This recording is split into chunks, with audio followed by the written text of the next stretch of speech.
Nation, what is good? It is I, DJ Eastwood, run it back Philly. Never been a fraud, never been a fanboy, never had an intro either. That is Greg Melly, aka Sixers Greg.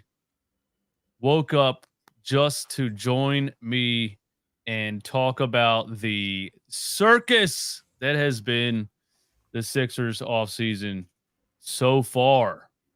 What's going on, Greg? How's life? Dude, life is really good, man. If anyone's ever up in New York, reach out. I'll invite you to my show that I produce, and I run a comedy show in the East Village of Manhattan. But this Sunday we had a show, and it was a fucking huge turnout. Nice. Went really, really well. So that's getting better. Yeah, man. I'm about to hit the Jersey Shore this week too. So You're living life out here. I've got never to. actually been to New York City, so when I do, if I do, for whatever reason, or if I just randomly come up there, I'll come to your comedy show, dude. Yeah, dude. New York is awesome.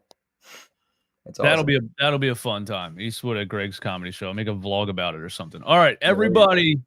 Step number 1: hit the like button.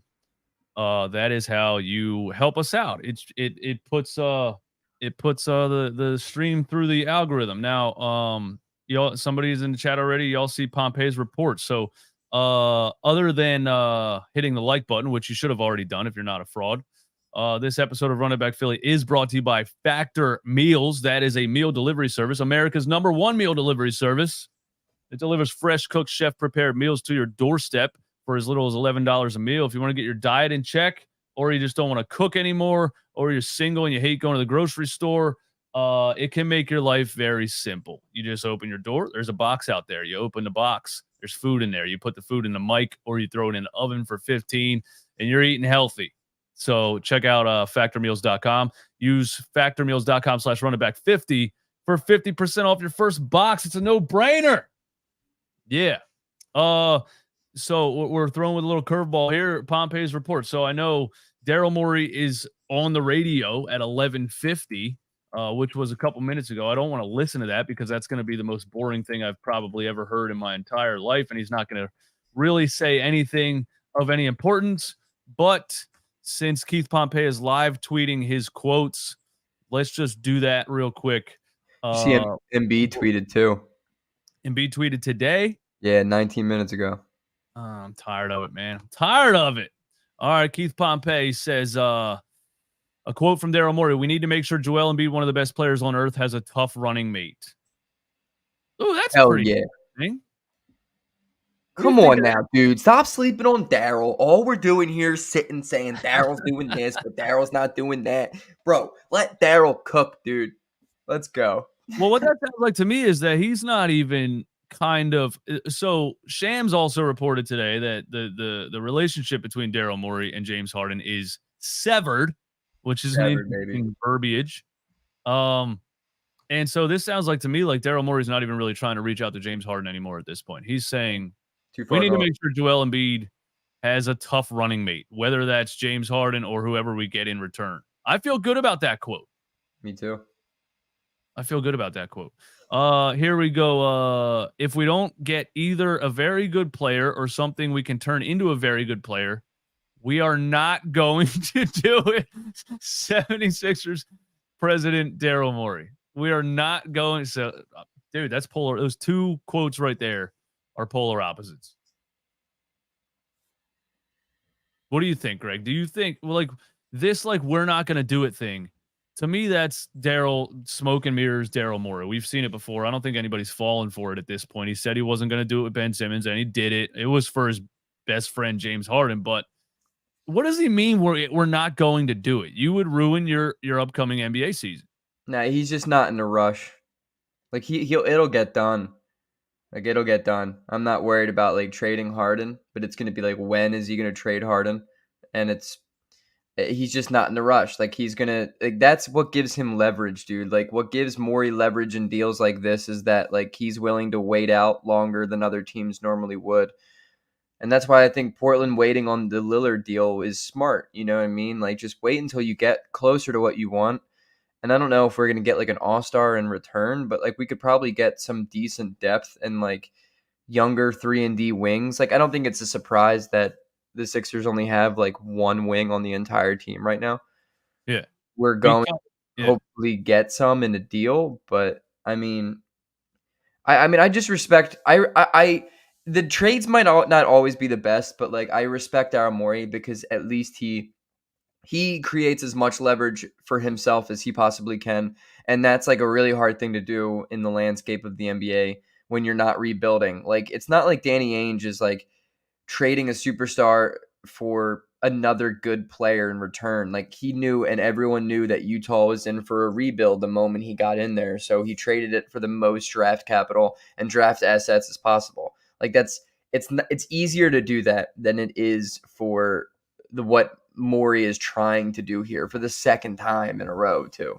Also, I would like to say we are excited about what a Pat Beverly brings to our team. What a great quote. I just want to know how he got there. Like I want to know like the how the conversation was going for him to be like, yeah, we're excited about what Pat Bev's going to bring to the team, and then 3 minutes later is like, yeah, we need to make sure Embiid, one of the best players in the earth, needs a better running mate. Like where did we go from there, dude? So my fear with Daryl Morey is that, with with Daryl Morey, I don't think there's enough evidence one way or the other to trust whether or not he has any fucking clue what he's doing. If you really look at his, I'm just saying one way or the other. Like you could say, hey, he knows what he's doing. He did this in Houston, but you could also say the only actual thing he's ever done is unload Tracy McGrady. I think they waived Yao Ming the last year of his career right before he retired and cleared some cap space and then traded for James Harden. That Yeah. was literally kind of it. And then he stepped down with the whatever went on, and he came here, and then he traded Ben Simmons for James Harden. Those are Daryl Morey's two career moves. So I don't think there's really enough evidence to, well, okay, you turned Al Horford contract into Danny Green. There was some other good trades. His drafting has been spectacular. His drafting has been great. He nailed the second round with the Paul Reed, Isaiah Joe, Charles Bassey thing.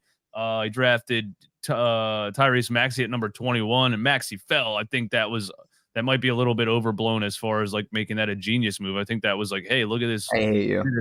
Look at this quick guard that You're, that should have been top 10. They're talking about his shooting, so he fell to us. I mean, you're going to take that prospect at 21. you're hanging out with Rom too much, dude.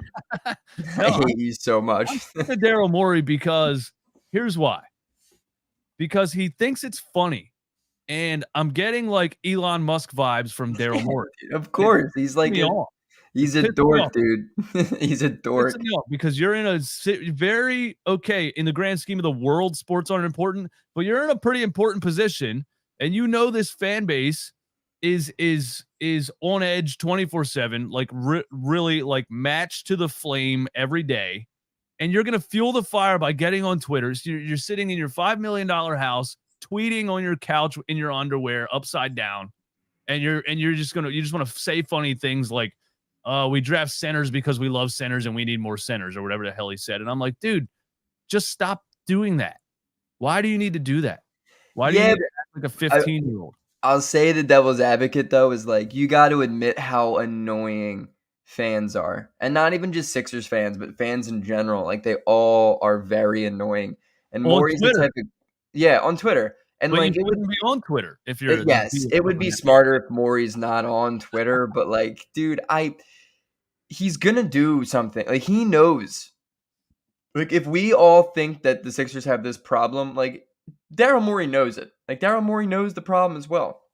Like he knows that there's something that he's got to do, and like I just think I don't know, man. Like it helps him feel better about himself. I like him. I think he's a great GM. I don't give a shit. I know people don't like me for saying that, but I think Morey has done a pretty good job until this point. Up until this offseason. This offseason sucks. This offseason makes no sense, which is why the only real explanation, and I think you already said that's what you think, the only explanation is that a big trade is going to happen, because there's no, like, people are sitting back confused as hell, and I'm confused as hell. But like, if you like, no NBA GM would be like, yeah, you know what? We need 5 centers and we don't need anything in the middle. Nobody would do that if they didn't think a big trade was on the way. Right? Right. Also, dude, like I love Isaiah Joe and Charles Bassey, but like dude, those dudes aren't playing on a championship winning team. It's like, let's Well, there you go. relax, dude. It wasn't like, oh, what a mortal sin for Daryl Mori. Let go Isaiah Joe and Charles Bassey. No way, dude. Like, all right. If that's where our focus is at, we just want to get him. We just want to get angry at something, and I get it. Like, I'm also angry. I'm an annoyed fan, but like, Yeah, I don't it's think not it was like just I don't think it was just those players' skill sets isolated. I think it was like I'm watching right, George Niang and I could be watching Isaiah Joe. right. And it's to the when you get to the point where you're like, is Isaiah Joe a worse player than George fucking Niang? No, absolutely not. George Niang's either a 40% 3-point shooter or a 10% 3-point shooter, and there's nothing in between. And I'd rather have that young kid that's out there running and gunning. But at the end of the day, I see what you're saying. It's not making or breaking a franchise on Right. Isaiah. My only thing is, like, I've been on board for everything Maury's done. At least I've tried to understand both sides of it. But when Jalen McDaniels left, that's when I was like, I am not happy. This is not happiness, and I'm really upset. And this is a really, really bad move. That might have been just Jalen McDaniels not wanting anything to do with Philadelphia and being like, you know what, I'm gonna go. I'm gonna go. Maybe. But that would be surprising given like Nick Nurse's like reliable history of like making that exact player better, you know?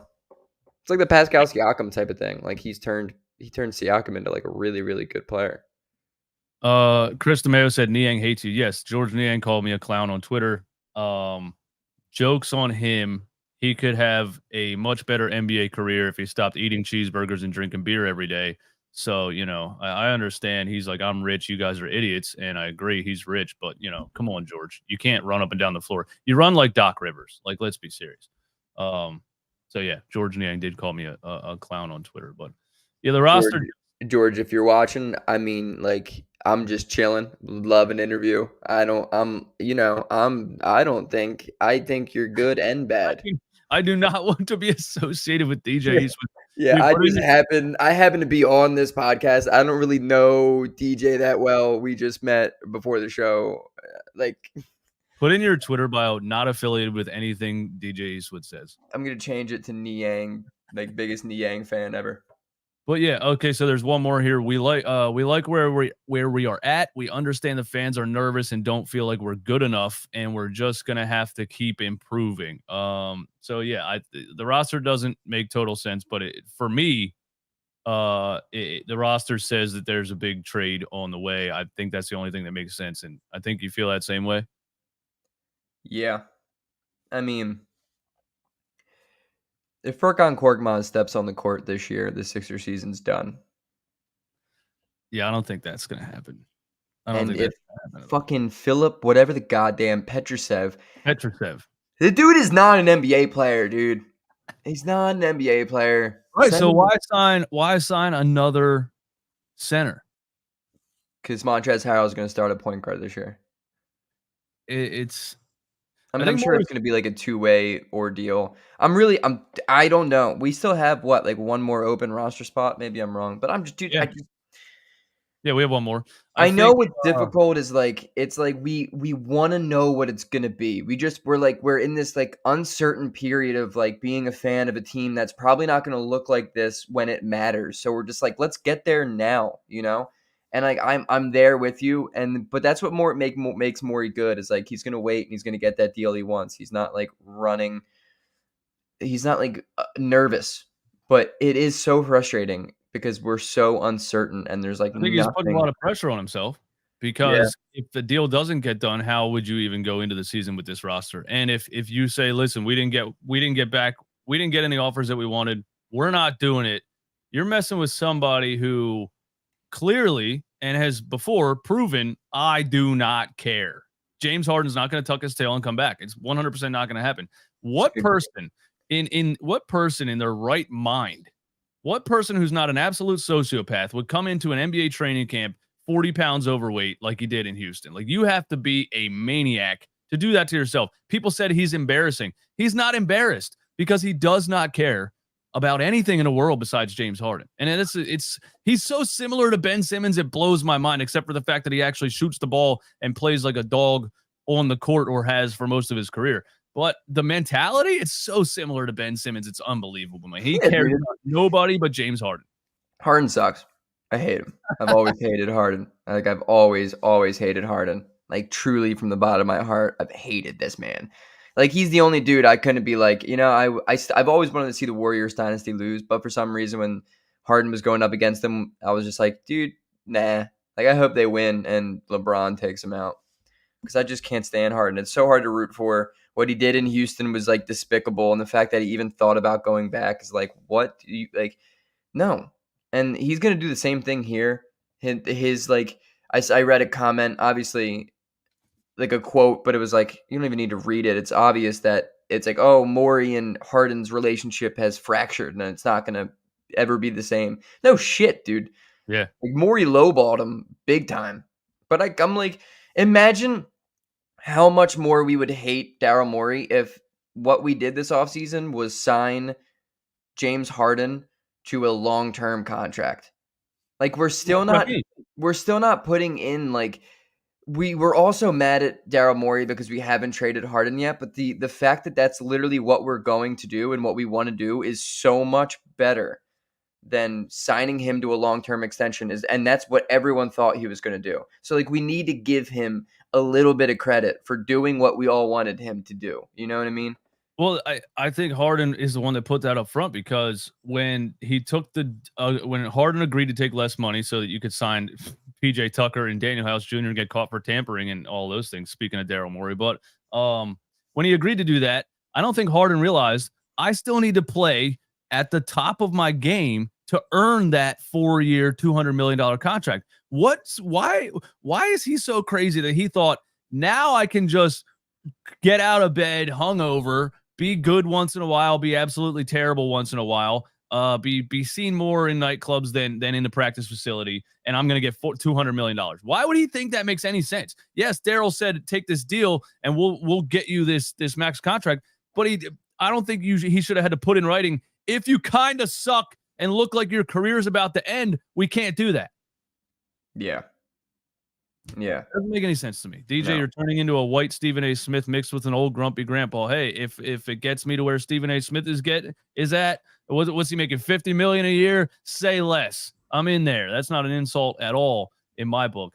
But yeah, that's what I think. Harden thought that he was guaranteed this money without having to play at a high level. It doesn't make any sense. And then Daryl was put in a position because how can I give you this contract when you look the way that you looked in at least half of the games this past season? And it doesn't make any sense. Also, is James Harden playing for his career right now? You know what I mean? That's where another angle of this is that, okay, if Daryl says we're not doing it because the trade package isn't good enough, and Harden says, fine, I'm not coming to training camp, his career might be over. Because at the end of the day, if you want another contract with another team, teams have to be interested in you. If you do again what you did in Houston and you sit out or you come into training camp looking like Rick Ross, every team in the NBA is going to be like, we're not giving up anything for this guy. And then he's going to be on a vet minimum. You know, Russell Westbrook was probably the same mindset when he joined LA or however that went down before he ended up on like the minimum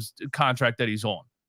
He probably thought, I'm still this good. I still am going to earn this. And bam, it smacked him in the face. Nobody's paying you. Here's what you're worth now. You know what I mean? I think reality smacked him in the face, and reality is going to smack Harden in the face if he does that. No, I agree. I think that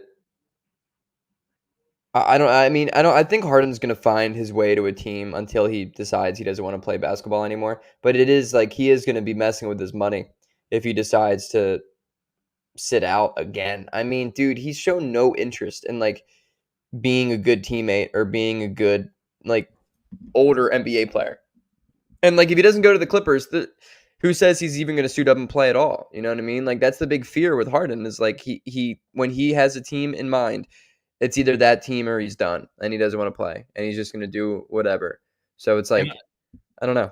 I still think the Clippers are the only realistic option too, because they have the Kawhi Leonard, Paul George thing. That the whole team in big contracts are teetering on the edge. They're probably the only team in the NBA that can say, okay, we know Harden might bail in 2 years, or we know Harden might fall off a cliff, but we're already on the verge of falling off a cliff anyway. Let's bring Harden in. Let's try to make these 3 guys run for a championship. And if it doesn't work, we clear all 3 contracts anyway.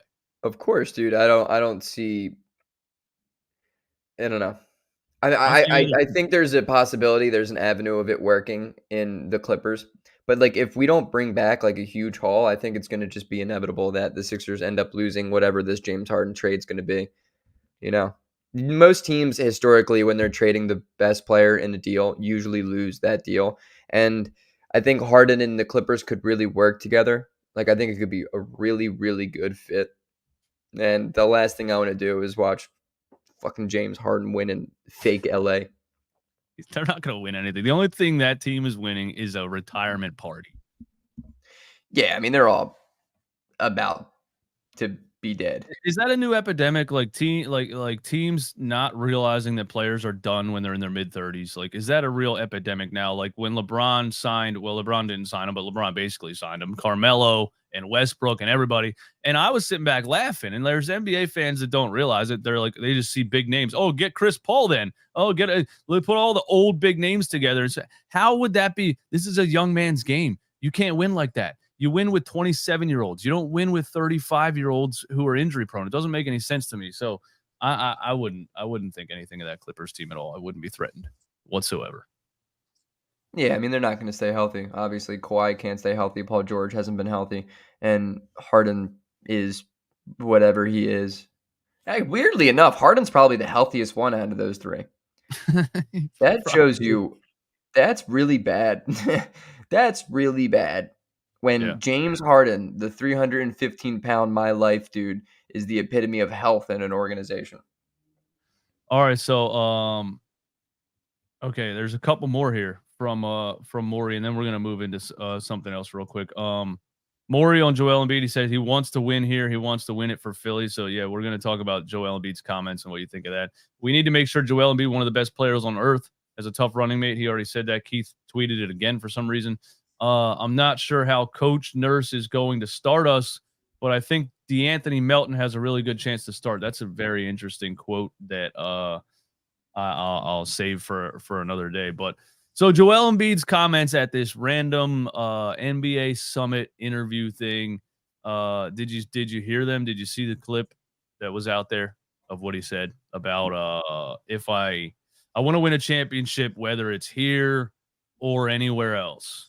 What did Right. you make of that? Because I clearly blew my top and told him basically, you know what I mean, until you hit an opposite field home run to send your team to the World Series. I don't want to fucking hear it, dude. I don't want to hear it. I don't want to hear it. What has Joel Embiid done? And I'm the biggest, you guys know I'm the biggest Joel Embiid supporter in the world. I love that dude. He's one of my favorite Sixers players ever. I think he might be my second right behind AI the man. You know what I mean? But when you start saying things and you haven't actually single-handedly taken a team anywhere, I don't know. It just comes off as babyish to me. It comes off as I'm good and my team isn't good enough.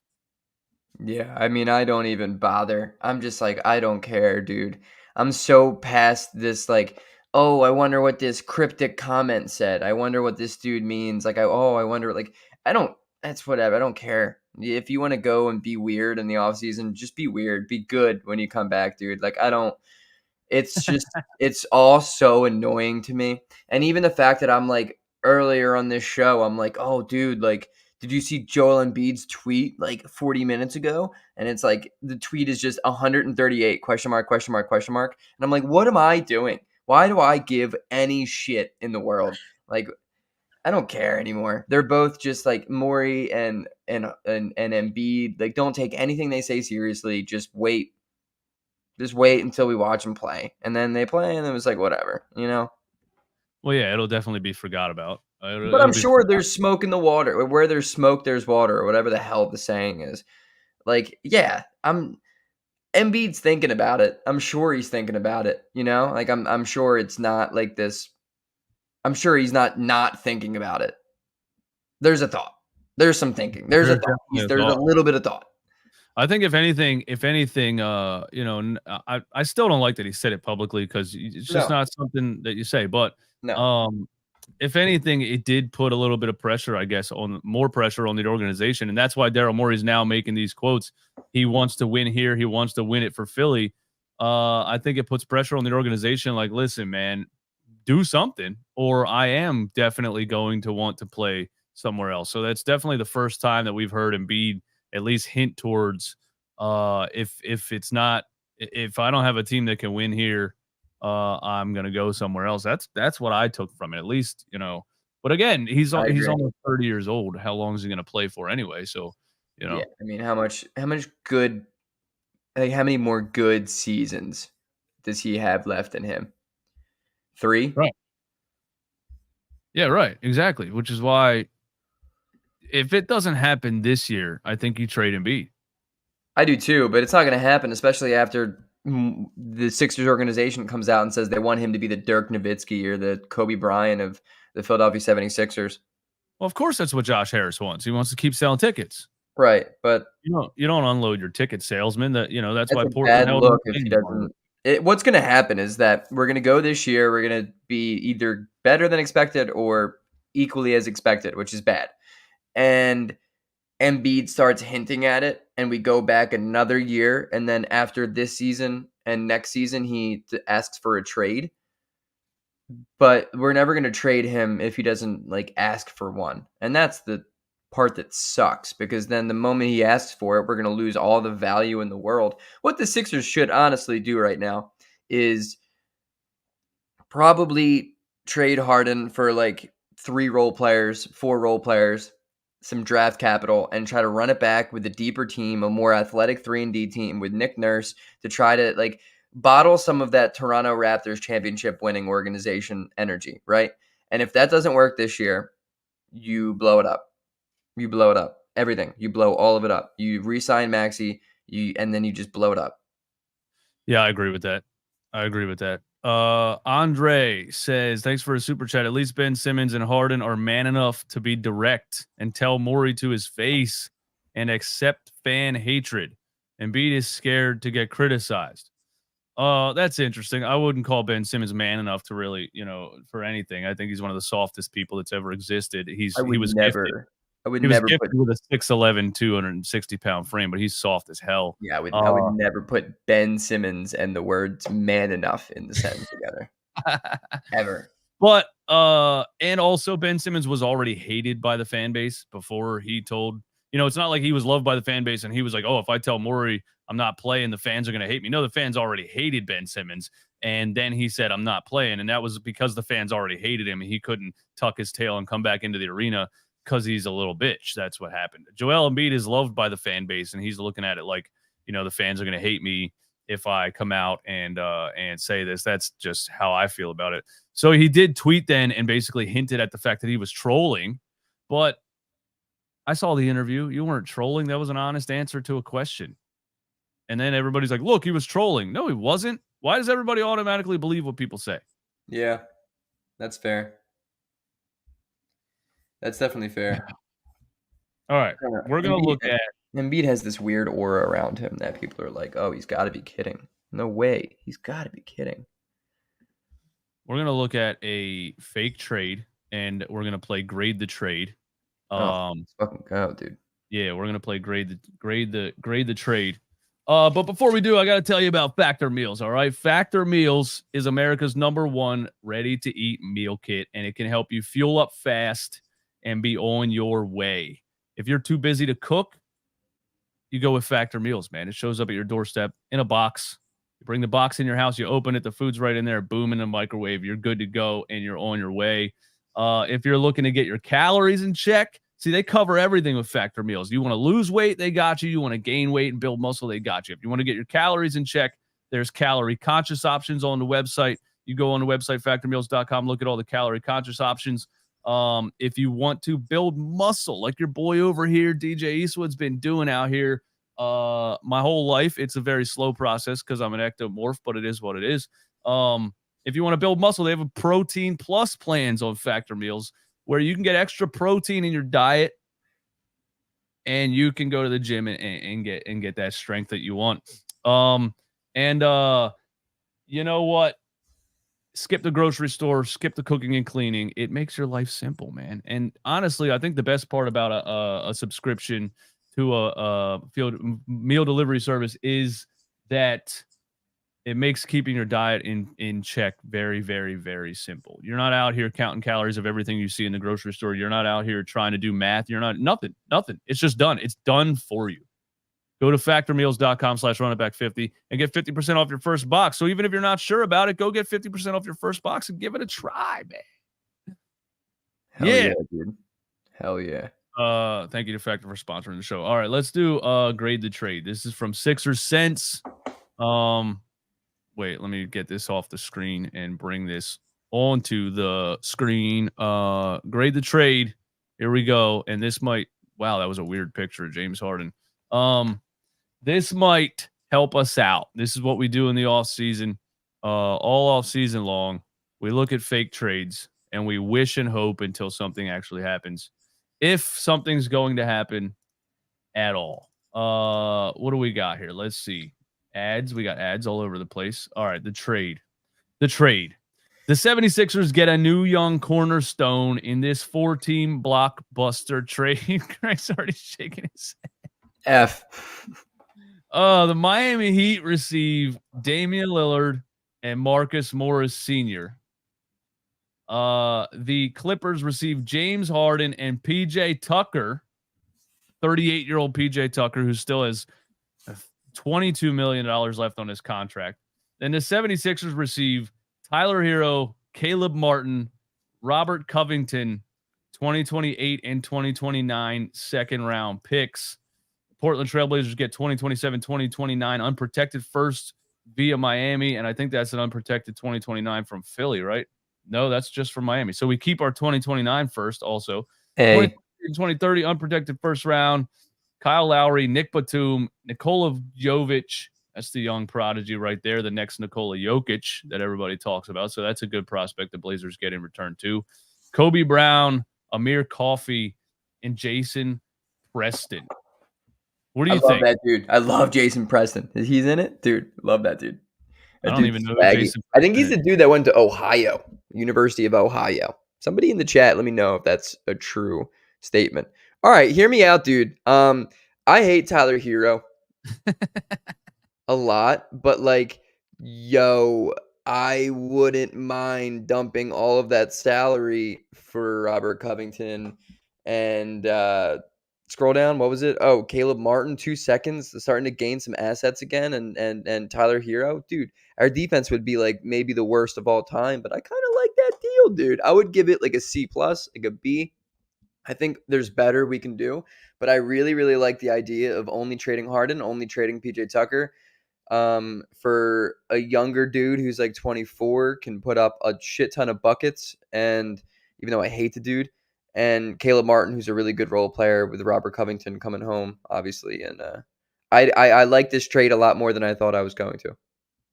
Yeah, I think me too. Once I saw the rest of the trade package, I think Tyler Hero and Tyrese Maxey on the floor together is tough. No, it's bad.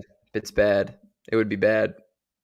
And I think Maxey improved defensively towards the end of last season more than he looked in the beginning of the season, and maybe he can learn a lot defensively with a coach like Nick Nurse, because Doc Rivers he wasn't even coaching anybody really at all. Right. But yeah, Tyler Hero can't guard anybody. It's the reason why Miami wasn't playing Duncan Robinson for a long time, because they can't play both of them together. But I think Miami's trying to get rid of Hero, because what Duncan Robinson did in the playoffs was better than what Tyler Hero was doing before he broke his hand. I think. Yeah. I think he's more of a combo guard, but I think Duncan Robinson's like more of a, I don't know. I think Duncan Robinson's just better, honestly. I served Duncan Robinson at work one time. Nice. Fun fact, dude. Wait, have I ever told you the JaVale McGee story? This is a straight tangent, but did I ever tell you the story about when I met JaVale McGee? So it was like during the NBA playoffs. And he came into my work, and I was like, yo, JaVale. Like, I knew exactly who it was when he walked in, and I dapped him up. I was like, yo, big fan, JaVale. He's like, thanks, brother. And then at the end of the show, because I work in a comedy club, at the end of the show, I come up to him, I give him his check, and I was like, I got one question for you, dude. He was like, what's up? I'm like, Joel Embiid or Nikola Jokic for MVP? and he looked at me in the face, had no idea my affiliation with Philadelphia, and was like, Embiid is the hardest motherfucker to guard in the league, dog. He's like, Embiid's got that MVP. And then I dapped him up. I was like, you're my dude. Peace out, brother. Great story. And then the playoffs happened. That was when the Sixers were still in it. And then, yay. That ended well. But the story went well. Wait, did he really say dog? Does he talk like that? Yeah, he's the man, dude. He was the nicest dude, tipped well. He was just like, yeah, he's like that. He's like, that's the he was like about Embiid. He was like, that's the hardest motherfucker in the league to guard, dog. And I'm like, all right.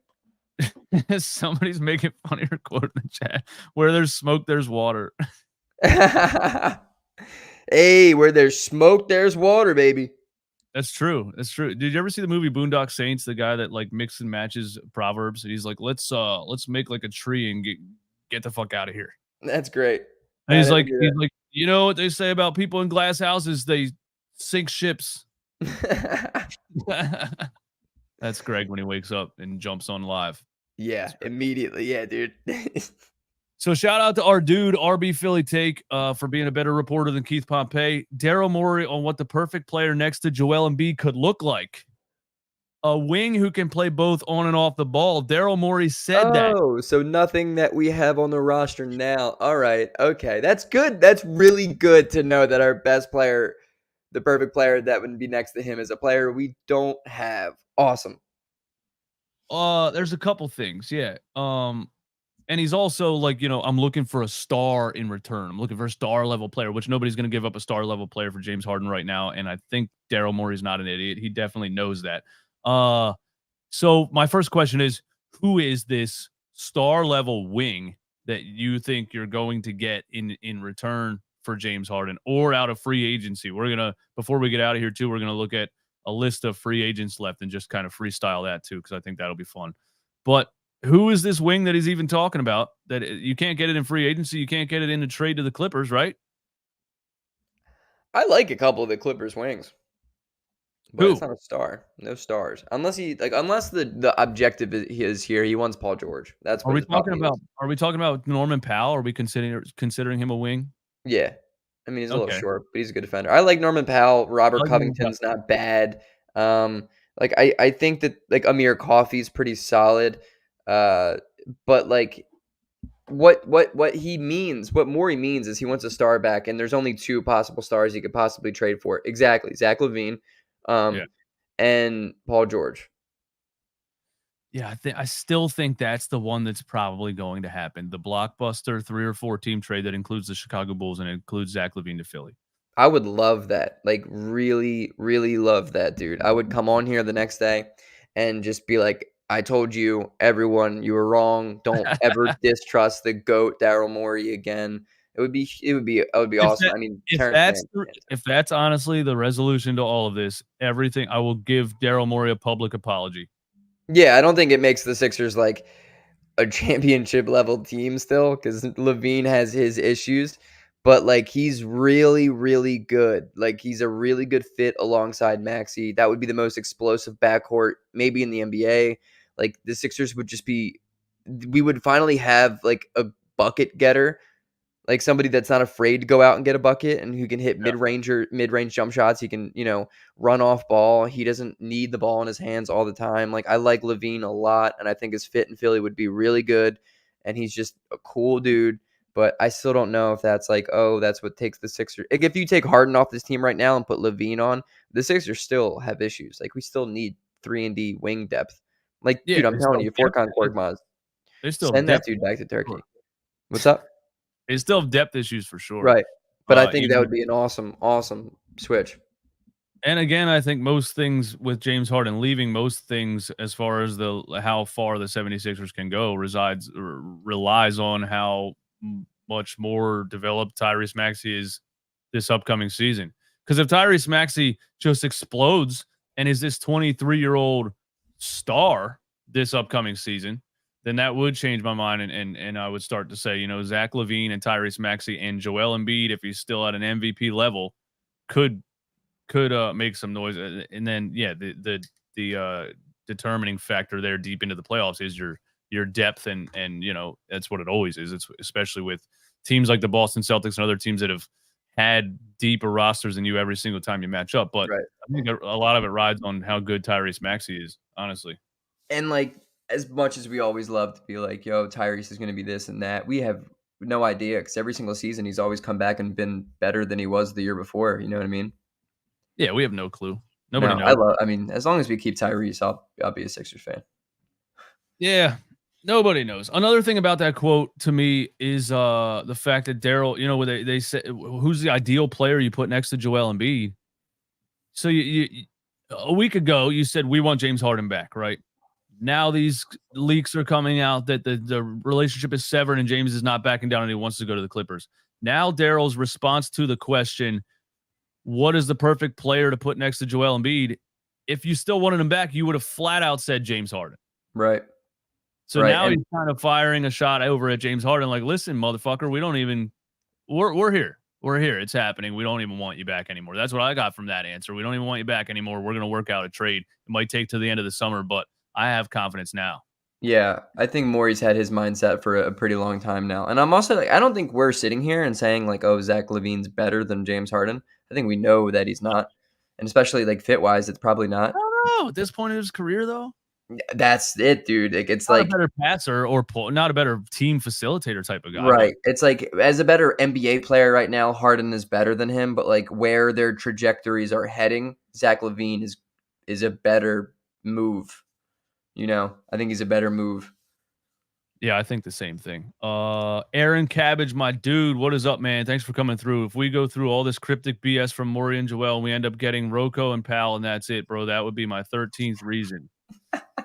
Well, I mean, what? Well, yeah, I know what you're saying. If there's not a blockbuster that lands you a Zach LaVine or something like that, if all you got is the scraps from LA, I agree that wouldn't be super ideal. I think that's probably why Daryl Morey is sitting and waiting and telling people offers that are, executives are saying that his offers, what he wants in return is ridiculous. And we've known that's kind of what he does. But I would say that's why he's being patient because he knows there's better things that are possible. Maybe less likely, but definitely possible. Yeah, I agree.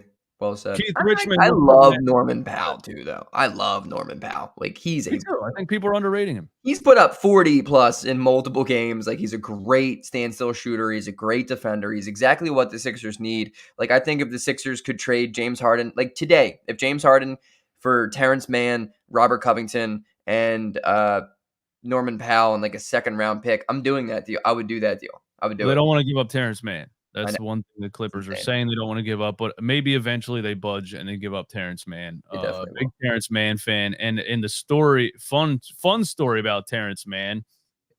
His rookie season, or maybe his second year, his mother was in an article giving opinions on Doc Rivers. She said Doc Rivers is not the coach for my son Hell yeah, because dude. he was not putting Terrence Mann on the floor whatsoever. As soon as Doc Rivers got fired, Terrence Mann averaged 11 points per game off the bench for the Clippers. And so we in one off season, we get rid of Doc Rivers and bring in Terrence Mann. I think that's just a fun little side That would story. be fun. But also if you go back and look at why the Clippers came back down 3-1 to the Jazz when Rudy Gobert was there and then they won that series, it was because Terrence Mann went ballistic in the next like 4 games, dude. He went ballistic. And Yeah, none of these dudes are stars. None of these guys are stars. But like right now, the Sixers don't need any more. Like I'm tired of like let's try and get like another superstar. How about we try to take an approach like the Denver Nuggets? And I know Jamal Murray is like a playoff riser and a superstar in the playoffs, and Michael Porter Jr. is like similar, and he's a very close dude. But like there needs to be some creation of depth around the Sixers right now and surround Embiid around 3-and-D shooters and scorers and athletic wings and guys who run up and down the court and can like and facilitate and play. Like we don't have any of that, dude. We don't have any of that. And I love PJ Tucker, but like he's a little old. yeah, it's very old. I thought he was going to retire this offseason because he won't even shoot the ball anymore. But hopefully Nick Nurse changes, something about that. Hey, 304 people in here. Everybody hit the like button. The beard and the stash every Tuesday. We're trying to do this every Tuesday. Yeah. Whether it's Tuesday nights, whether it's Tuesday at noon, you never know. The Beard and the Stash is here on Tuesdays.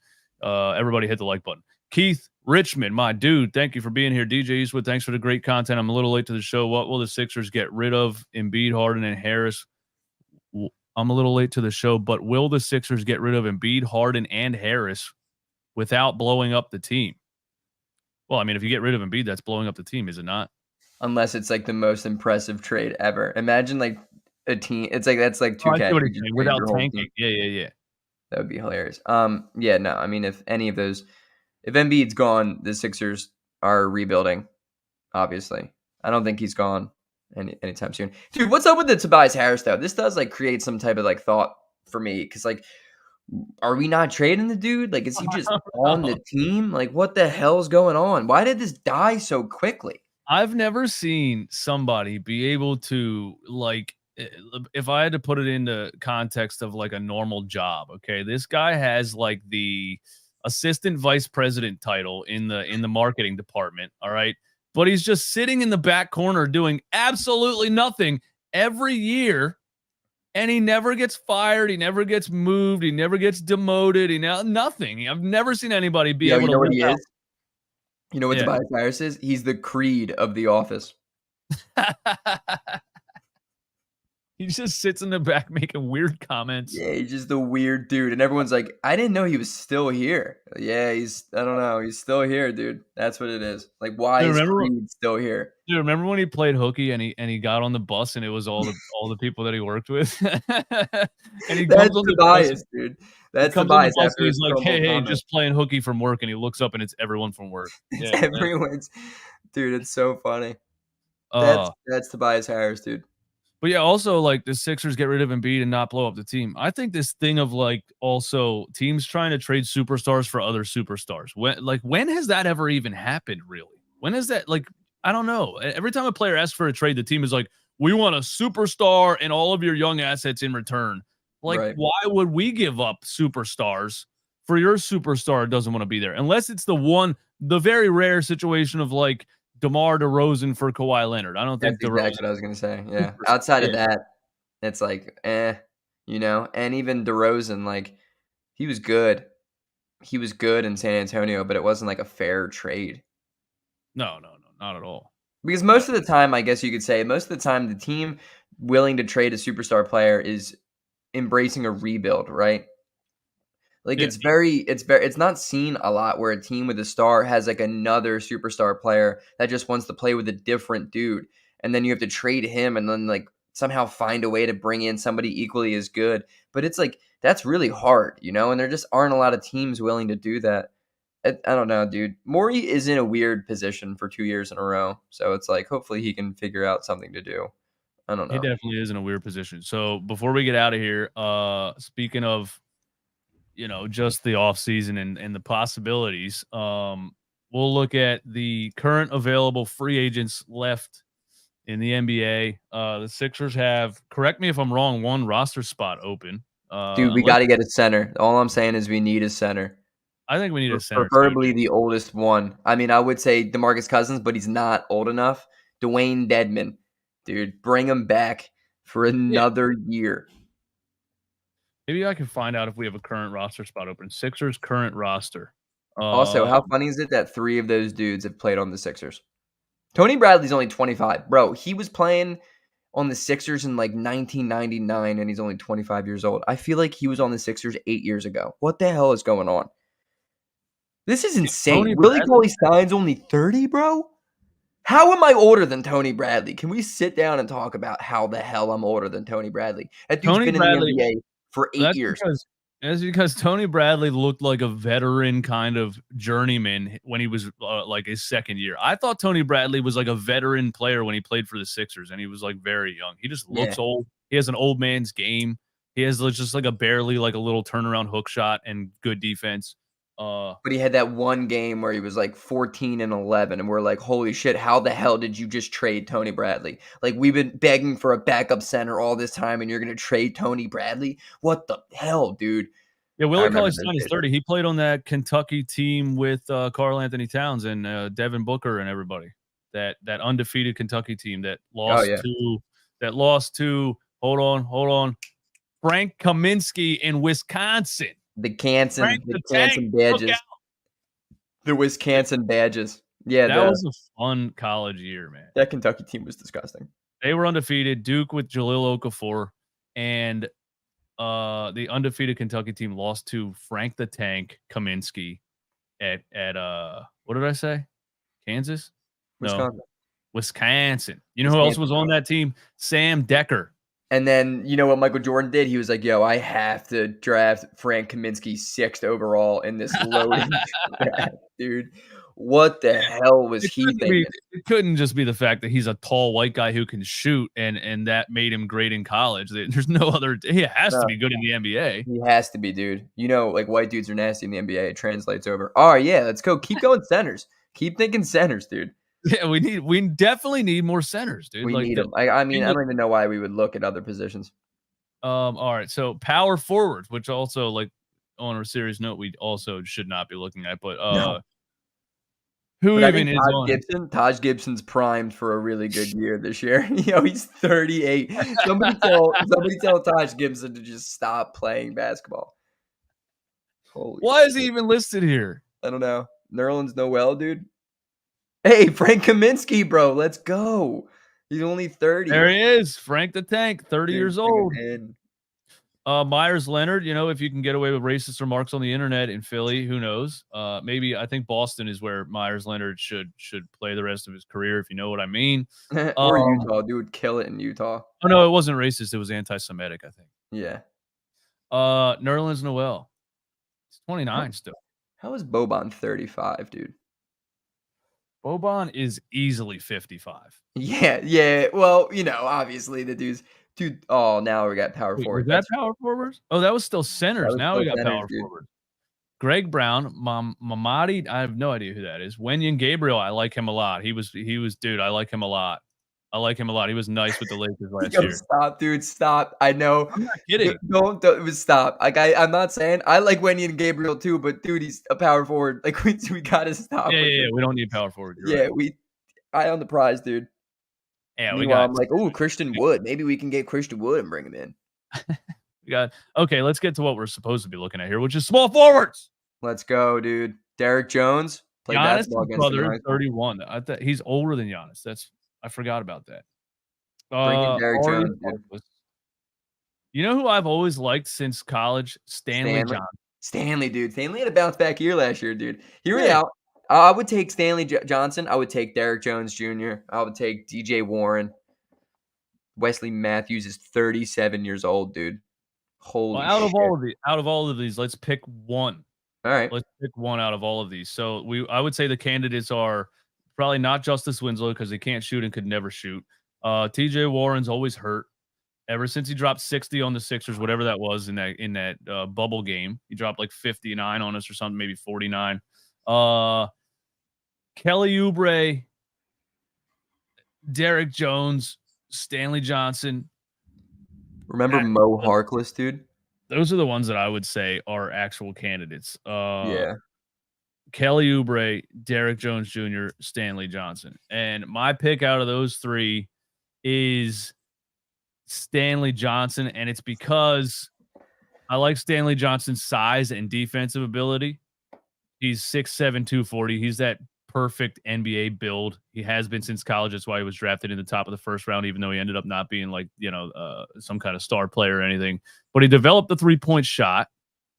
6'7", 240, 3-and-D player, Stanley Johnson. That's where I'm at on this list. Yeah. Kelly Oubre, in my opinion, has a lot of those intangibles, but is a little bit more of like a firecracker. Like you never know what the hell he's going to do. He's kind of like the Paul Reed of the wing position. One game he'll drop 30. One game he'll be 0 for 17 with 7 turnovers and try to fight somebody in the crowd or something like that. Right. I like Kelly Oubre, but he's inconsistent, and he's a good shooter. He's probably a better shooter than Johnson, Derek Jones, and probably not TJ Warren, but like he's a good shooter, but he also has like these periods where like he went like 0 for 27 in Golden State or some shit like that. So I'm like, you know what I mean? He's also swaggy and would immediately be the best looking dude in Philadelphia. Like the moment he got off the plane, that's just like good for him, dude. It's wave poppy. But I got to go Derrick Jones Jr., dude. I got to, bro, because I played against him in high school. Did you? He's a Philly dude. You know, he went to Archbishop Carroll originally, and You then played against, how tall are you, Greg? 5'8". Did Derrick Jones Jr. jump completely over your head and dunk the ball? I've actually been alley-ooped on before where a dude jumped over me. That's a true story. But he did not. But he was just like he was very bad at basketball in high school. Like he was very bad. He was unskilled as anyone I've Yeah, ever seen. But he I was believe just that. like the most ridiculous athlete ever, dude. Where it would be like impossible to get away from him, you know. But in the NBA, I think he's improved a lot as like an overall NBA player. He's a really, really good defender. And he's lanky, and he's just going to be exciting, dude. He's going to come out and just yam on shit. And I think Yeah, Derrick we Jones need that. Jr. is the type of dude that Nick Nurse can bring a lot out of. Like I think Kelly Oubre is where he's at. He is what he is. I think Stanley Johnson has a little bit more of a step ahead of him that I think is there possibly. TJ Warren is what he is, but there's something about Derrick Jones where he's such an athlete and he's such a good defender that if we can have him hit average 3-point percentage year, and which he's been better at every year, he's the type of dude that I think could really like be something better under Nick Nurse. He's the perfect dude. Perfect I dude. remember one year where the NBA dunk contest was so lackluster. The NBA G League dunk contest was incredible, and it was Derrick Jones Jr. who won the whole thing. And they started questioning whether or not they should let G League guys into. That's when they started. That's when they Yeah. decided that they were going to let G League guys into the dunk contest because they were like that Derrick Jones Jr. guy isn't good enough to play in the NBA yet, but the dunk contest sucks. I mean, And that's he kind was of what we did with Mac McClung, right? We were like, yeah, let's give him a two-way contract, and then he does the dunk contest, and then we're like, all right, white boy, go back. Yeah, so, yeah, I I love think Derrick, dude. I I think love Derrick. okay, I would so bring him in. I'm on Stanley Johnson, you got Derrick Jones Jr., for the last free. I like both of those guys, and, yeah, Peep Derrick the Jones shooting Jr. guard. Go athlete. peep shooting guard. Let's And run this all the way through. I can't believe Derrick Jones is only 26 too. I feel like I've been seeing him dunk the ball for 20 Dude, years. he's been in the NBA since what would have been his sophomore year because he left after UNLV of a freshman, and I was like, "What are you doing, dude?" Alright, shooting guards. Not much here, I don't think, but, Amadou Diallo, bro. Come on now. Will I would take Barton Terrence Davis. I mean, I love Terrence Davis. He's awesome. Will Barton, Unless you Buddy want Boeheim, Jarrett Culver, Terrence Davis, Buddy David Duke. Boeheim, the son of Syracuse head coaching legend, Jim Boeheim. You might have to do it, man. I You would might have be to do very it. upset. I'm interested still with what we're gonna look like because how do you even really sign a shooting guard? I mean, I would sign one probably anyway because you're randomly signing all these centers. You might as well give us something on the roster that you might be able to use if the whole Right. thing I doesn't mean, work. Terrence Davis could definitely play the three. You know what I mean? But I mean, Terrence Davis is a stud. He's a stud. I love him. There's Oh more. shit, there's more. Oh, there's more. My bad. This My ad bad. placement, dude, killing me. Bryn Forbes, 36-year-old Danny Green. Um, RJ's only 22, bro. yeah, RJ Hampton, yeah. Trevelin Queen is on the list. Wow, what a One of the legend. 76ers G Terrence League. Ross after all these years. Terrence Ross is only 32. Yeah, which is crazy to say, dude. Austin Rivers, fire his dad and then bring over his kid. That'd be sick, dude. And Terrence Mann. We get Terrence Mann and Doc Rivers' son. Then what happened? Let's bring Seth Curry back then too, because Seth Curry's married to Doc Rivers' daughter, so Yep. we can get the whole family going out here. Yo, can we talk about how there's a dude named Xavier Moon? Have you ever heard of that dude? No, but that's a fire name though. That's a fire name, dude.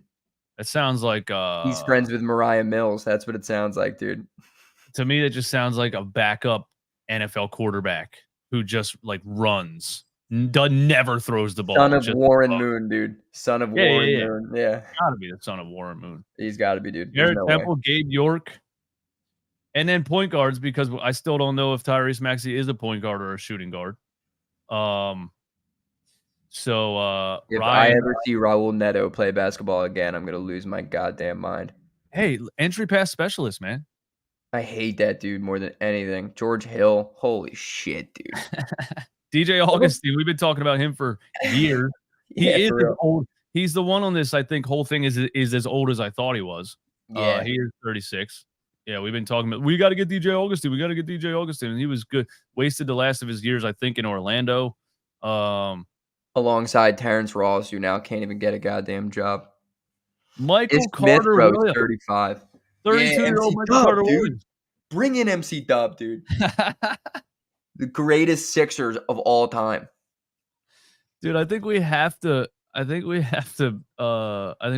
back Michael Carter Williams. I think that's actually how you complete the process. And we could just put him at the 5 because he's tall enough to play at the 5, dude. I think that's how you complete the process. You Mhm. know, Sam Hinkie was like, listen, this guy can't pass. He just won Rookie of the Year. He's not actually a good point guard. We're going to go with the hype. We're going to sell high, and we're going to blow this thing up completely and sell the player that just won Rookie of the Year for whatever they traded him for, a bunch of draft picks or whatever, probably because he stacked draft picks for a long time. And then none of the things after that ended up working at all. They were actually every single move the Sixers made after Michael Carter Williams leaving was the worst move to ever make, ever. Drafting Ben Simmons, Markelle Fultz, all the bad trades, all the bad signings, everything. And then to bring it all together and complete the process, you re-sign Michael Carter Williams 11 years later. And he comes in and he plays a decent facilitating role, defensive-minded point guard, I think, length. I think he's like 6'6" and has a good wingspan. And he looks like a dog. Maxey plays the shooting guard. And I think and the Sixers go and win a championship. And you didn't think it when Michael Carter Williams got traded, but he comes back and he becomes the championship 76ers point guard that we thought he was. The first day he dunked on LeBron James, had a triple-double his first NBA game. Almost a quad, dude. He almost pulled a quadruple-double in his first game against the Beatles, or the Heatles, whatever the goddamn team was called. Dude, and then I could finally prove my dad wrong that it was always MCW all along, dude. It was always Michael Carter Williams. Yeah, I think that's what we got to do, man. Yeah. I'm down to switch this podcast up to the beard, the stash, and the MCW and just talk about how good he is every day until there we go. MCW wins finals MVP, Eric R. I think so too, man. I think so too. Yeah, so there's some restricted ones on here, but yeah, that's it. That's it. Dude, that's huge. It's crazy how Josh Primo at 21 years old has already completely ruined his career. You never know. That is very young. Wait, what did Josh Primo do to ruin his career? You're gonna have to hit that on a Google because I would like for you to make money on this stream. What did he do? He's Primo. I just Googled it. An interesting character, that Josh Primo. Is he the one that? Okay, yeah. I think I know what happened here. And then it came out after he was like, "Oh, I'm dealing with mental health stuff." Yeah. Well, I mean, that's how you defend, anything when you get caught doing what he did. I will say, he's probably was dealing with some things to do that though. What was he doing? Like hiding in the closet or something, man? Let's see. What did? All right, we got to find out what it is. Now I'm just curious. I forget the story. What did Josh Primo do? Filed a lawsuit against Primo claiming the 19-year-old. Okay. 19. A trainer. Yeah, he's a weirdo, dude. He exposed himself to a trainer, a doctor, an NBA trainer, or no, college. He was 19 years old. I think it was NBA. Dr. Hillary Coffin filed a lawsuit against the Spurs. Yeah. Claiming the 19-year-old exposed himself to her 9 times during multiple sessions. In addition, I wonder what made it the 9th time for her to be like, all right, now I'm going to say something. You know what I mean? For that to happen. If you do it again. Yeah, dude. She was like, I'm running out of fingers. I think now is the time I say something. It's crazy. 9 times. And again, I don't know about you, but I probably would have been like, after the first one, at least the second one, I'm like, now this is becoming a thing. I'm not a fan of it. Listen, we're an hour and 5 minutes into the show. I think I can say this. And he claimed that he was going through mental health stuff and things like that. Here's what we got to do because these type of things are brand new because technology just came out. When I was alive when YouTube was just came out. You couldn't even get streaming video on the internet yet. We had a dial-up internet connection. You know what I mean? Yeah. So it's relatively a new thing. But you can't. Everybody in society needs to start getting it together, and you got to stop watching Brazzers, Josh Primo, because a doctor giving you a physical is not going to turn into what you think it's going to turn into because of all the Yeah. weird videos that you watched on the internet. That's a Okay. great piece of advice, dude. You're really trying to save the youth out there because Yeah. that is it, dude. That's literally it. The kids like Josh Primo have been brainwashed for 19 years to Yeah. think that a hot doctor is going to enjoy the fact that he exposed himself. And Also, in reality, let's take the into account this dude's in the NBA and he's still not getting away with it. So like if you ever have these thoughts, you are definitely not getting away with it. dude, didn't he see who was the quarterback that was like trying to do that with massage therapists? Deshaun Watson? Yeah, didn't he see Deshaun Watson? I mean, come on. Yeah, seriously. A dude worth $100 billion. Also, another word of advice for young men that are out there. I know my listeners is 99.9% young men. Okay. I've been around the block. I've been around the block a little bit. Another piece of advice. Women don't like to be flashed. It doesn't work the other way around. Okay. Women they're more emotional. They want to know you. They don't like dick pics. They don't like anything like that. Don't randomly Yo, send them something. Don't randomly just you got to get to know a girl first, okay? I'm just giving you some like advice. when in Advice. doubt, it's not Mardi Gras, you know? And if it was, you still wouldn't be getting the beads. That's the Yeah. thing. Plus, what a way to end this stream. I mean, like Yeah, this for is anyone that just tuned in, it's because we Googled Josh Primo. And if you don't know why we were talking about that, then just Google Josh Primo yourself. and then be You like, yeah, 9 times is a lot. know, why, Meanwhile, like the whole comment section is just like everyone is just like so angry at each other. why was it 9 times? I know. Listen, buddy, if you do it again, you're in trouble. Okay, listen, if you do it 9 times, I'm telling somebody. Yeah, like yo, I'll give you 8 like mulligans, but that ninth one, dude, I'm pissed. What is the chat mad about? I don't know. They were like arguing about the Nets or something. I don't know. Some shit. And then Josh Sins Primo. Very nice yeah, comment. that's pretty good. Well done. A good one. Well That's done. Yeah, that's also funny. I saw that. I saw that one. I laughed at that. all right. All right. We're gonna end it there. Yeah. We got on a sidetrack because Josh Primo was on the free agent list. Maybe he can redeem himself. I forgot about the story already. You know, a couple years and people will forget about it. Dude, he's still like he's only 21 or something like that. It's crazy, dude. That's crazy. He was putting up like Michael Jordan numbers early on. 9 times, dude, and he wasn't even 20 yet. That's insane. Imagine if we were like, let Primo do a couple of years of this. It would have been Bill Cosby numbers. Well, yeah, it was Michael Jordan numbers actually because he was 0 for 9. Yeah.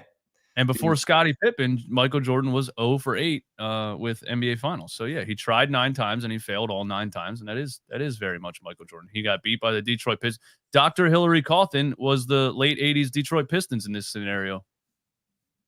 That's funny. I like that. All right, Greg. Yo, thanks for coming through, man. This was fun again. We'll keep doing Always. this. Thanks everyone for tuning in. Everybody hit the like button. We're gonna try to do it every Tuesday. Sixers offseason is debauchery, but hopefully something major happens that makes sense of it all. You got anything left, Greg? Trust the process, dude. You know, through life and hard times, you gotta just persevere, and then through that comes the celebration. You know what I mean? You know what I'm saying? We have like 2 more years of this bullshit. Let's just maybe this year something happens. It won't, but maybe. It's not going to, but like maybe. And trust Daryl Mori. Hey man, what's up? 1 second. All right, guys, take it easy. Later. Peace.